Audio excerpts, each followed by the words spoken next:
Bem-vindo a Flatland.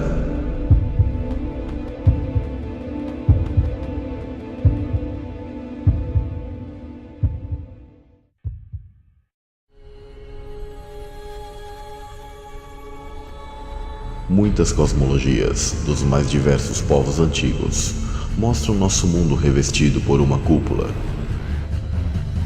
O céu egípcio possui um formato de cúpula. Todos esses povos sabiam que nosso sistema é fechado e protegido por uma abóbada, cúpula ou domo, onde em Gênesis 1, do verso 6 ao 7, é conhecido como firmamento, que separou as águas de cima das águas de baixo. O termo hebraico, hakia, dá um entendimento para algo firme e sólido, batido ou martelado, sendo forjado por fogo, semelhante a um ferreiro forjando um artefato. Fogo na Bíblia simboliza o eletromagnetismo e o plasma. Deus criou esse mundo pelo poder de sua palavra. Em Jeremias 23:29 está escrito: "Porventura a minha palavra não é como o fogo? Diz o Senhor, e como um martelo que esmiuça a pedra?" Deus forjou e estendeu uma cúpula sólida sobre a terra. As operações High Jump, Deep Freeze, Fishbone e Dominic foram realizadas pelo governo norte-americano na Antártida nos anos 50 e 60 para pesquisarem sobre a estrutura e composição dessa abóbada. Tais informações são mantidas no mais absoluto sigilo pelos governos. Qual seria a composição dessa cúpula? Nosso reino é elétrico e magnético. A composição da abóbada terá que ter um vínculo eletromagnético, tendo propriedades de semicondução e de isolante.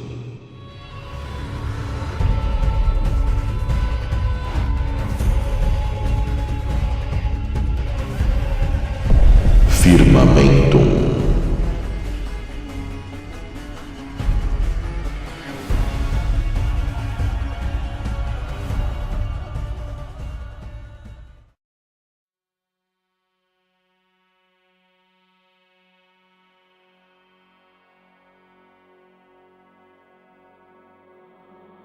Assim como no projeto italiano de um jardim embaixo d'água, conhecido como Nemo's Garden, a biosfera terrestre se encontra dentro do oceano primordial. A ciência assume que os elementos mais presentes no universo são hidrogênio, hélio, oxigênio, entre outros. Sendo assim, elementos como o hidrogênio e o oxigênio formam a água. Eles sabem que a água é o elemento da vida em que estamos submersos, e por isso criaram a teoria da sopa da vida, em que a vida vem da água.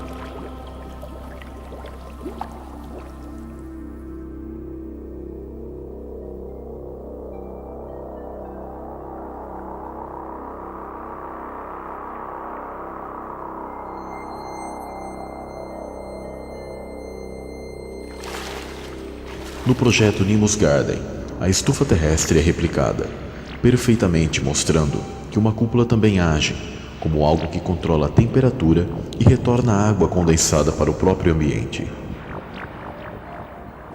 Esta estufa possui um ventilador ao centro para controlar as massas de ar, assim como o ponto magnético do centro-norte da Terra, que é um dos responsáveis pelo fluxo das massas de ar da Terra através da malha magnética do campo toroidal terrestre, que faz esse processo. Então sabemos que a abóbada celeste nos protege e separa de outros ambientes não propícios para que nossa dimensão ou plano da Terra abrigue vida.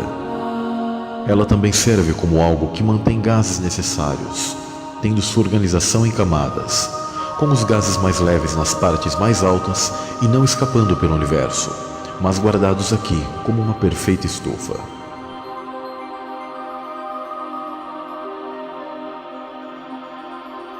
It's a very important thing about condensation. Water vapor needs a place to stick in order for condensation to happen. Water vapor needs a place to stick in order for condensation to happen.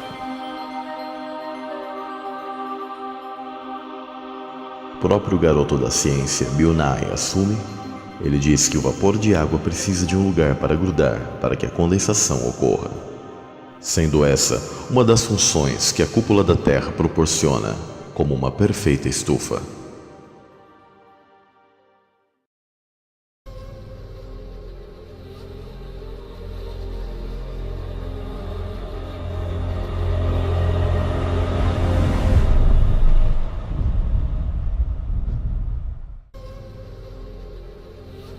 Ao voltarmos no tempo, constatamos que as antigas civilizações falaram que os deuses batalharam nos céus, onde houveram fortes raios, relâmpagos, trovões e pedras de Saraiva. Os céus ficaram em chamas e resultou numa rachadura na cúpula da Terra.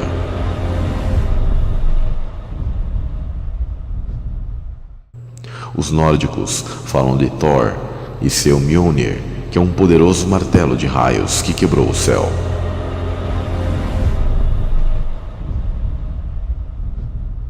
Já o filme Blade Runner fala que essa guerra aconteceu nos portões de Orion.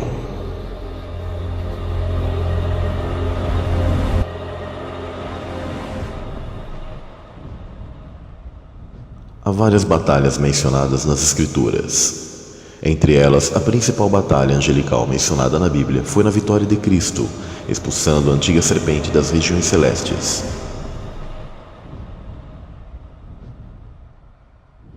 E houve batalha no céu. Miguel e os seus anjos batalhavam contra o dragão, e batalhavam o dragão e seus anjos, mas não prevaleceram, nem mais o seu lugar se achou nos céus. Apocalipse 12, 7 e 8.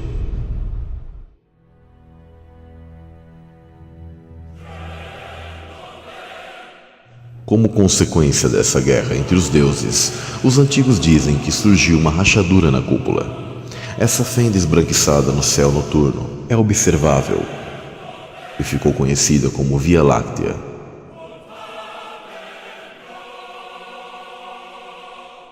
Nebulosas são manchas nessa antiga rachadura na cúpula da Terra. Mitos chamam essa região celeste de Rio das Águas Primordiais.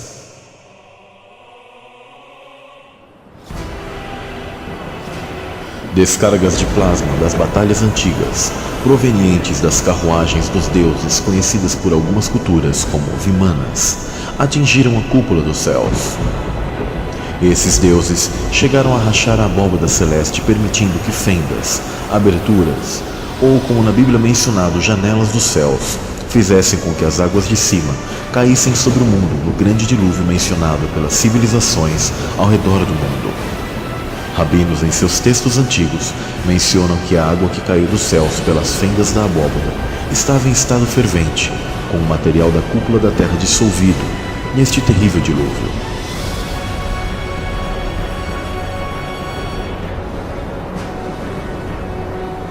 Então temos um cenário caótico de saraiva, água, fogo sendo derramados sobre a terra e gases em imensa ionização no céu, com descargas, raios e trovões como nunca houve na história.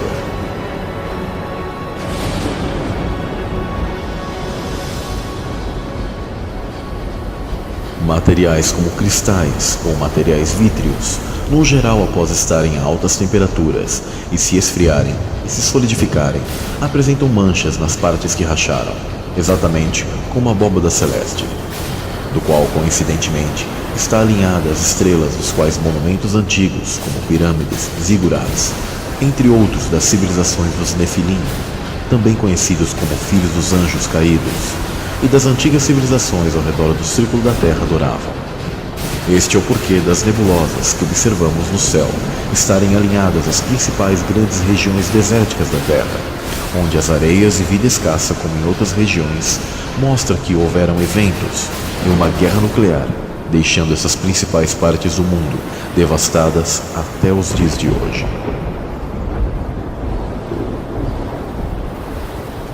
A estrutura da abóbada tem seu desdobramento como contraparte inferior nas bases da Terra, e toda sua estrutura foi alterada através de fortes abalos sísmicos provocados de maneira elétrica, devido a tal proporção desta guerra nuclear celeste dentro do ambiente da Terra, neste caos chamado dilúvio. Todas as hidroplacas terrestres, ou chamadas placas tectônicas conhecidas pela ciência atual, foram sacudidas, fazendo com que antigos grandes rios se tornassem rios de magma. Assim, partes por baixo da crosta também se romperam, fazendo com que as fontes dos abismos inundassem a Terra.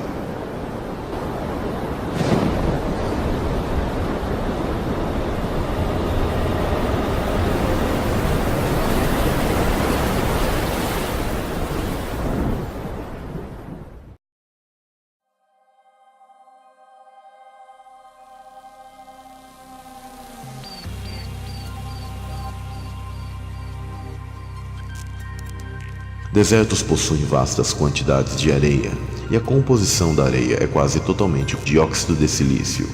Geralmente pode ser encontrada misturada nela grandes quantidades de outros minerais, como carbonato de cálcio, vários tipos de micas, feldspatos. Há extensões enormes de areia vitrificada ou vidro no deserto do Saara, que cobrem, por exemplo, uma extensa região no Egito, e aglomerado de cristais de quartzo no Tibete. Então aqui temos fragmentos daquela cúpula, onde os egípcios chamavam de a Rocha de Deus, e eles sabiam de onde veio. Eles descreveram a cúpula sobre a Terra como um deus. A principal matéria-prima do vidro é também o dióxido de silício, e esse elemento não pode conduzir eletricidade sob circunstâncias normais, porque não possui elétrons livres presentes para a condutividade. É usado como isolante dentro de circuitos integrados. No entanto, o dióxido de silício é piezoelétrico, que significa que se você exercer pressão, irá gerar um impulso elétrico, e se você aplicar um campo elétrico, ele se deformará.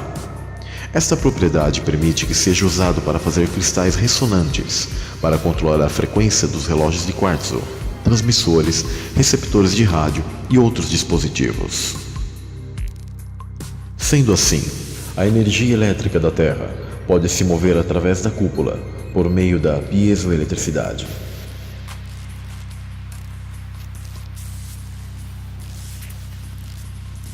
Nas praias e no fundo dos oceanos, temos também a areia, sempre presente dos acontecimentos geológicos da Terra ao longo do tempo, mostrando que o silício está em todas as partes.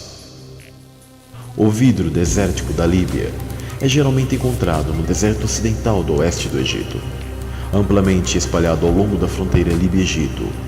Os cientistas dizem que é o maior depósito conhecido de um vidro de sílica natural da Terra, cerca de 98% de dióxido de silício.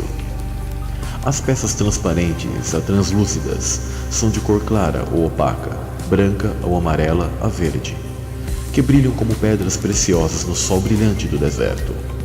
Vai desde pequenos pedaços a grandes, pesando até 16 quilos.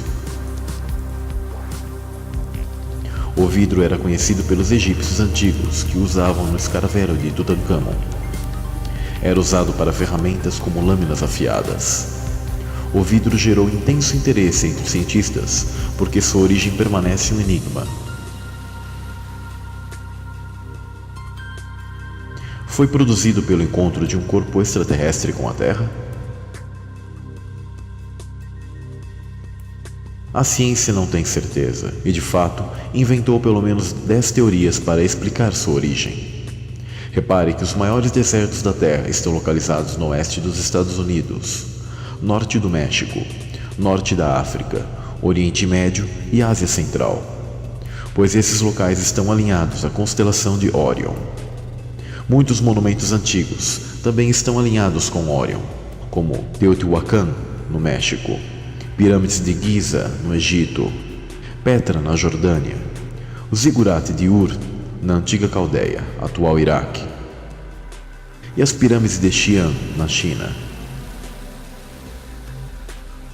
A constelação de Órion recebeu em aramaico o nome de Nefilá, que para os hebreus o líder dessa constelação era Semiasa.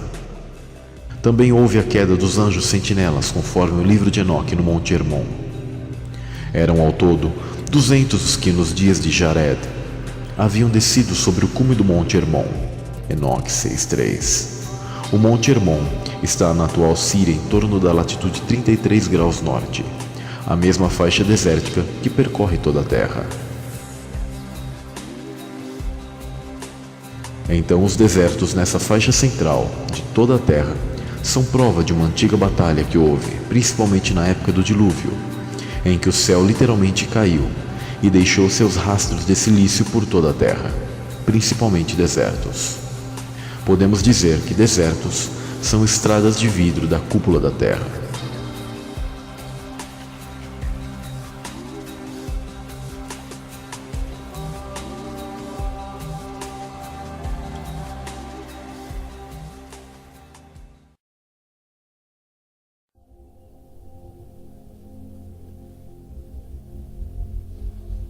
O pesquisador Gerhard Schmidt, da Universidade de Mainz, da Alemanha, calcula que cerca de 160 asteroides metálicos de cerca de 20 km de diâmetro bastariam para fornecer a concentração conhecida desses metais na crosta da Terra.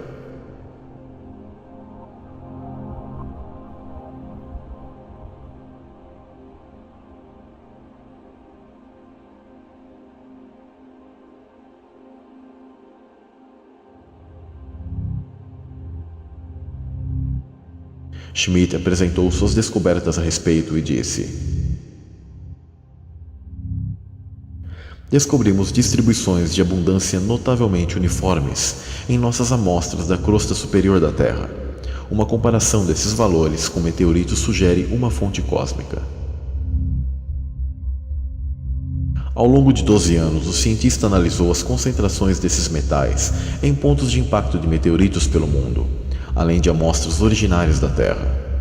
O aquecimento fez com que os metais mais pesados se separassem da rocha mais leve de silício, que deu origem à crosta terrestre. Sua composição ajuda na busca para sabermos do que é feito o domo. Foram descobertos grãos de silício, mais especificamente da substância dióxido de silício em meteoritos. Essa descoberta é surpreendente, quando o silício não é um dos minerais que se esperava poder condensar-se nas atmosferas estelares segundo a astronomia, e até já foi apelidado jocosamente de condensado mítico, por não haver uma explicação plausível. Materiais também encontrados, como olivinas, topázios, ametistas e vidro, possuem suas matérias-primas cozidas pela eletrificação das estrelas, segundo a astronomia.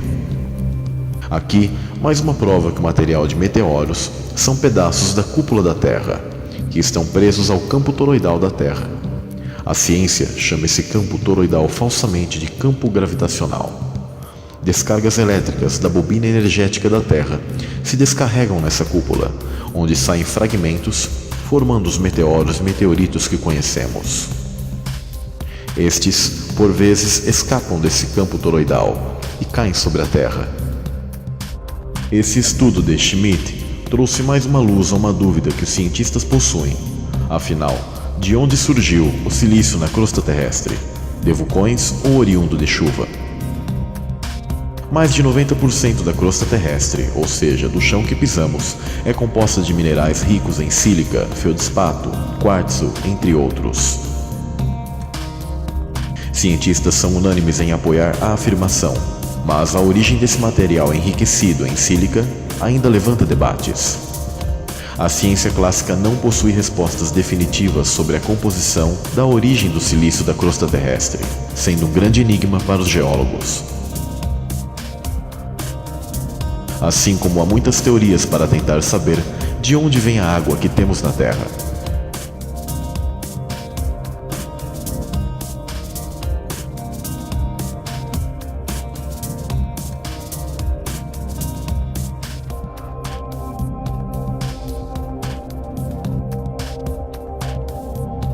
Pois no heliocentrismo tal questão é praticamente impossível, em vista que se atribui que meteoros ou cometas perdidos no espaço teriam que trazer tais elementos da água em estado congelado.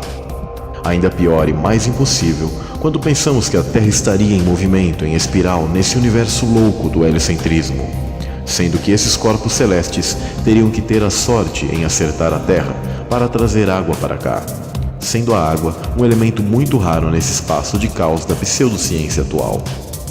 A teoria até hoje mais aceita é que a atividade vulcânica foi a responsável por dar origem aos ingredientes que formaram a crosta na formação da Terra. Porém, esqueça os vulcões.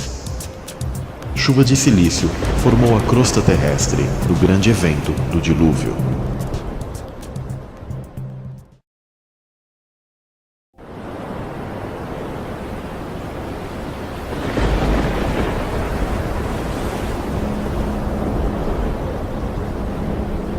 Uma dupla de cientistas da Universidade McGill, no Canadá, publicaram um estudo propondo uma nova teoria, a de que a crosta terrestre seria formada por uma chuva, onde na verdade esse silício não saiu do chão, mas ele caiu do céu em forma de uma chuva apocalíptica.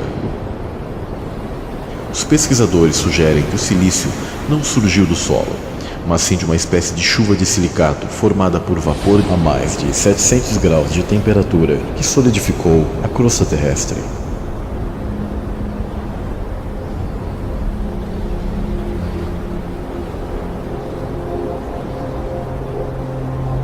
Os pesquisadores afirmam que os testes que realizaram em laboratório para reproduzir as condições atmosféricas de tempos pretéritos apresentaram resultados surpreendentes ao observarem a semelhança do material de silicato dissolvido produzido pelas experiências com o encontrado na crosta terrestre.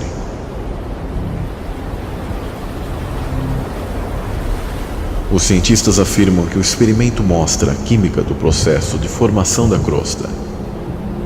Tom Baker fez um experimento de simulação das condições primitivas da atmosfera e disse que não era nada agradável. A temperatura do ar era alta o suficiente para dissolver as rochas da superfície, mais ou menos como o açúcar se dissolve no café. É nessa ideia que ele baseia sua nova teoria da formação da superfície da Terra, publicada na Earth in Planetary Science Letters. No início da formação da Terra, a temperatura média era de 727 graus e a pressão atmosférica 100 vezes maior que a atual. Provavelmente, esse era o tipo de condição em que a Terra se encontrou devido às batalhas dos deuses na cúpula terrestre. Baker pôs pequenas porções de silicatos em pó, misturados com água no interior de uma câmara que simulasse essas condições, e então fez uma análise química do vapor resultante. 90% era água, os outros 10% um conjunto de minerais quase idêntico na proporção de cada elemento à composição da crosta terrestre atual.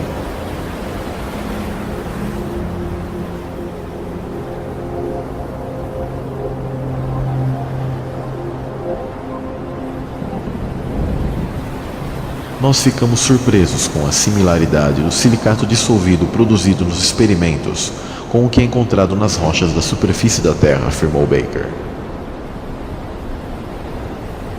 Em realidade, a água veio das águas primordiais acima do firmamento, e não como a ciência conta. No evento do dilúvio, que também afetou as bases da Terra, e se romperam as fontes dos abismos, e a Terra foi inundada por água, saraiva e destroços incandescentes da cúpula.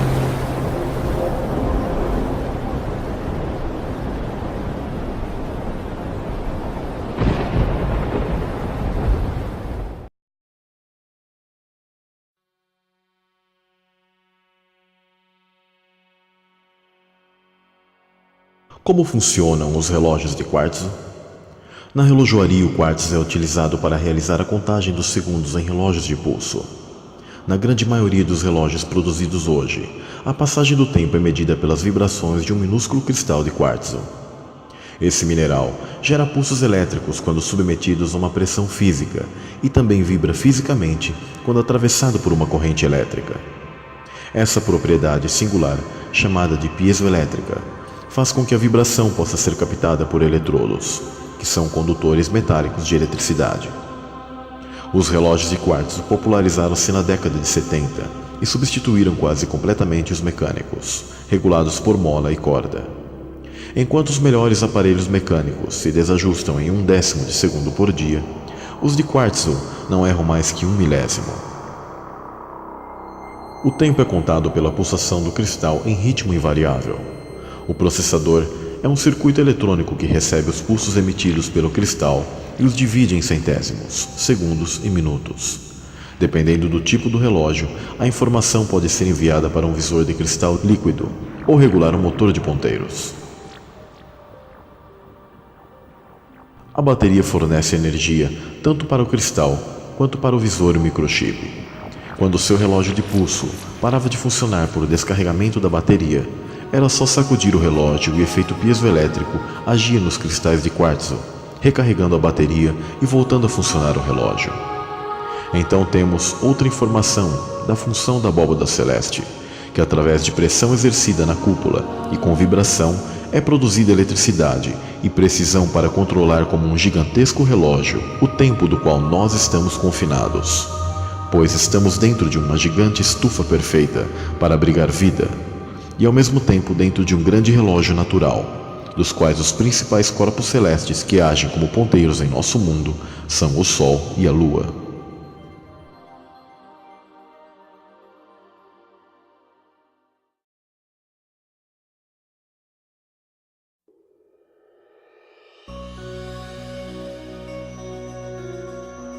Nosso mundo é elétrico. E outra evidência da composição do domo é o fenômeno da sonoluminescência, que se dá quando ondas sonoras esmagam bolhas de ar em um líquido de núcleo de plasma. A energia é liberada em calor e luz de forma dramática. Nessa situação vemos o som influenciando a matéria de forma a produzir luz. Esse som de alta frequência vibra minúsculas bolhas de gás, atingindo temperaturas de estrelas e flashes de luz por uma rápida expansão e contração da bolha até seu colapso. É um fenômeno que empurra a dinâmica do som para além de seus limites.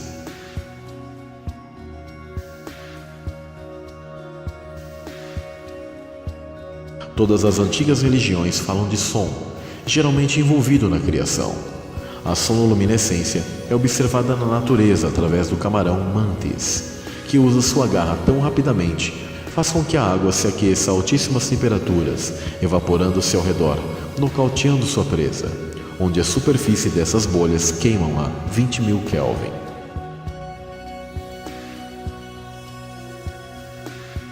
O ataque do camarão nessa alta velocidade só não gera luz visível por falta dos gases nobres, mas é tão semelhante à sonoluminescência que recebeu o nome de camaroluminescência.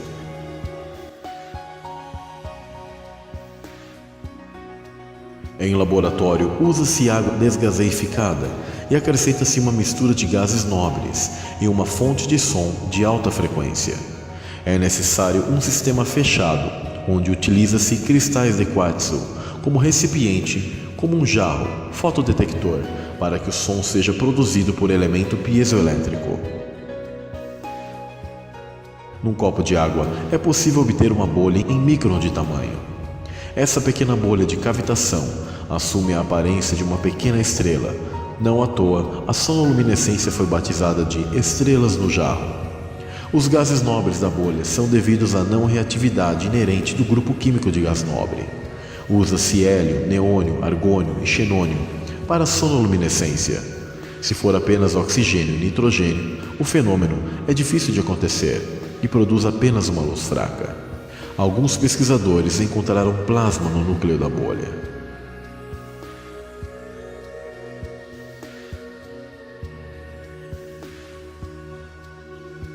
Concluímos que a sonoluminescência é um experimento em escala micro da parte do nosso cosmo, onde o quartzo está presente como invólucro, tendo a propriedade piezoelétrica transpondo essa energia elétrica e eletromagnética na cúpula para o ambiente fechado e retendo gases nobres, propiciando que haja as estrelas.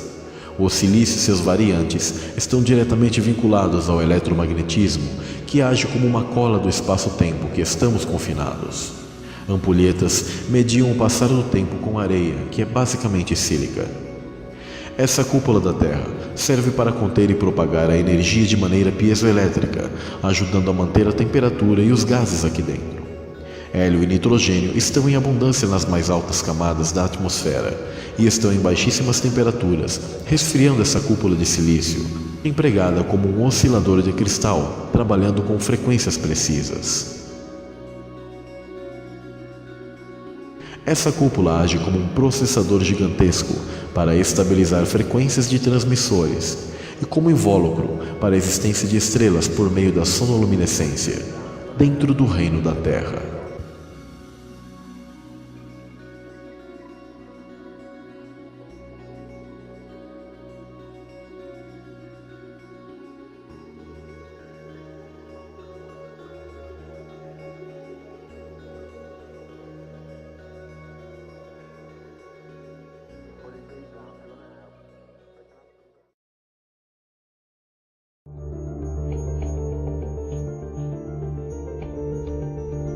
Água e sílica, mais de 2000 graus, produzem elementos de silício como vidro, que foi precipitado da cúpula na região de Orion, caindo sobre a Terra. Os elementos entraram em fusão. Houve um acúmulo maior nas latitudes entre 26 e 38 graus norte, que corresponde à mesma direção da rachadura. Ali se rompeu a cúpula celeste, caindo fragmentos de silício no mundo inteiro, mas com concentração maior na faixa desértica. Essa rachadura foi devido a intensas descargas de plasma que transformou os céus na época dos povos antigos numa tela luminosa, devido à ionização dos gases pelo imenso e potente campo elétrico, onde havia uma nova configuração das estrelas errantes, que por sua vez estão conectadas aos anjos ou deuses das mitologias antigas.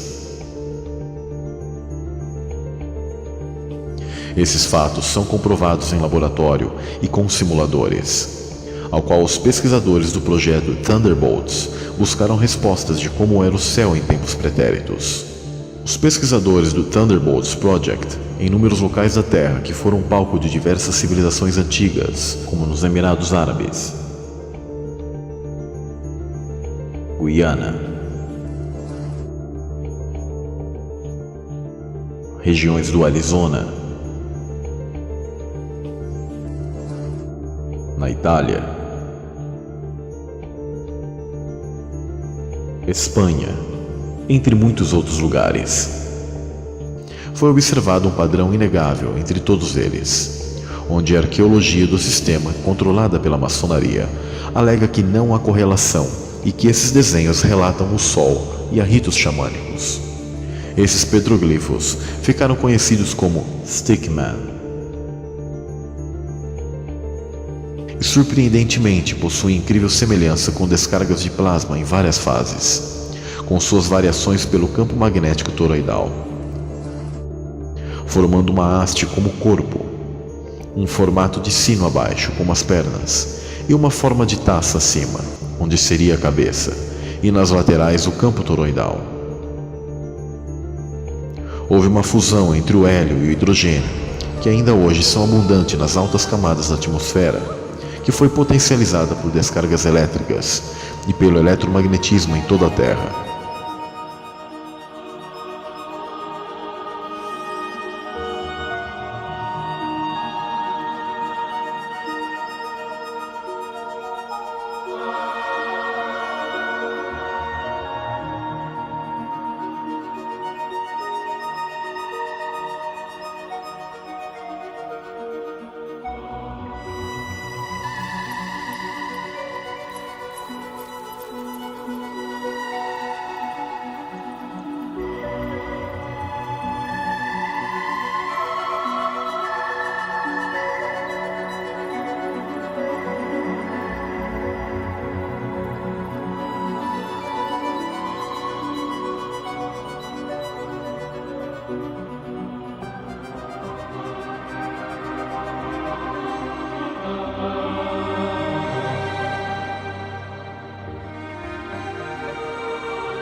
Árvores foram feitas no terceiro dia, segundo as Escrituras, e eram compostas por silício e muita energia fluindo por elas, no mundo anterior ao dilúvio.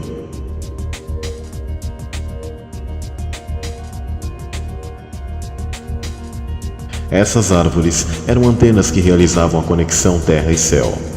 Quando houve a ruptura da cúpula da Terra no dilúvio, se formou o mundo que conhecemos, do qual petrificou e fossilizou quase tudo debaixo do firmamento, através das cargas de plasma, água e detritos da abóboda.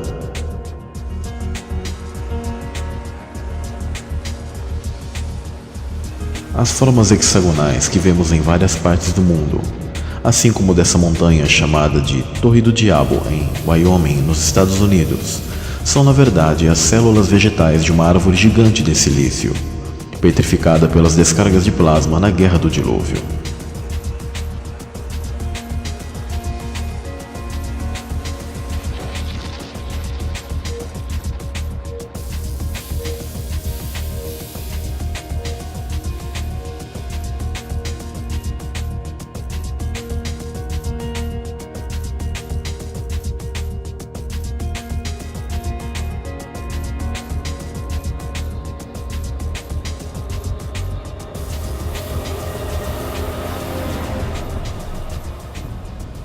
Por isso temos hoje as árvores de silício e fósseis, tanto de diversos organismos, mas também dos antigos gigantes que foram mortos e se tornaram pedra e sucumbiram nas ferventes águas da enchente.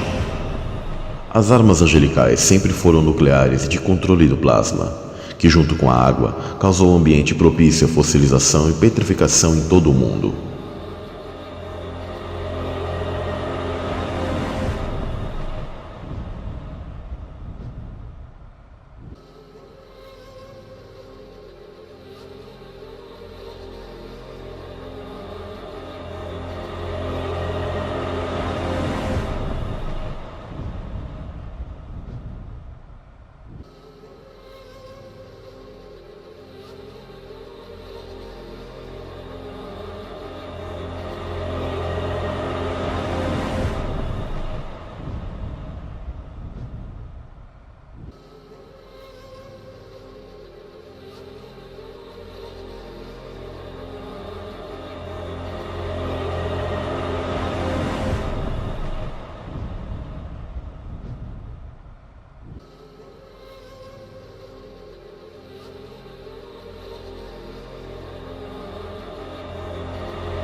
Povos antigos possuem em suas narrativas as árvores centrais, ou axis mundi.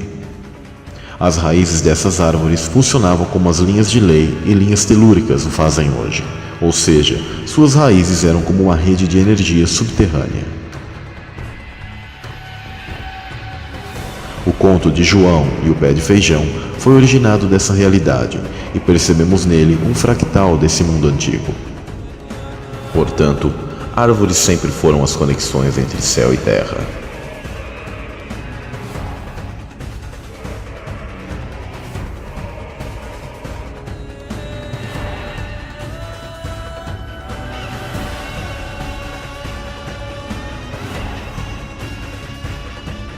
Filmes mostram fractais da realidade perdida para aplicar psicologia reversa, para que nunca saibamos a verdade e esqueçamos o nosso passado. E por causa da dissonância cognitiva, não conseguimos enxergar aquilo que está diante de nossos olhos.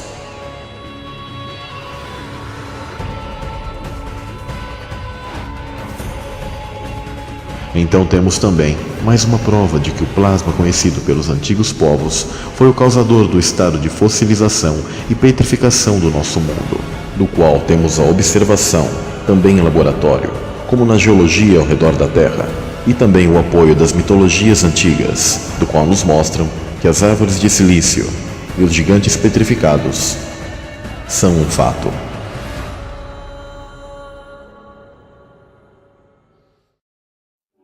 Sim, a resposta da composição do domo está no silício. A sílica quase pura é conhecida como quartzo, ou simplesmente cristal. A etimologia da palavra quartzo vem do alemão, que por sua vez é proveniente do antigo eslavo twark, que significa duro. Silício, do latim silex, ou pedra dura, é o segundo elemento mais abundante na crosta terrestre, atrás somente do oxigênio, Esta composição de silício permite que o domo seja proteção térmica, permitindo o processo de condensação na Terra. Oscilador de cristal natural para total precisão do espaço-tempo dentro do ambiente da Terra. Amplificador. Estabilizador de frequência. Um invólucro piezoelétrico que dá estabilidade às estrelas e permite o fenômeno da sonoluminescência através de uma frequência precisa. Temos as evidências que os povos antigos conheciam o plasma. E temos os relatos mitológicos das batalhas celestiais dos anjos, chamados deuses pelas culturas ao redor da Terra. Composição dos meteoros, do qual são frutos dessa antiga guerra que houve nos céus. Composição dos misteriosos vidros encontrados no Egito e em outras partes do mundo, dos quais a ciência comum não consegue explicar. Provas geológicas da Terra que nos mostra que o silício caiu do céu junto com água e descargas de plasma no evento inegável do dilúvio. A petrificação das árvores, animais e gigantes antediluvianos, sendo observável e sendo replicadas em laboratório. Tudo nos mostra e confirma, assim como a base das pedras da Nova Jerusalém mencionada na Bíblia.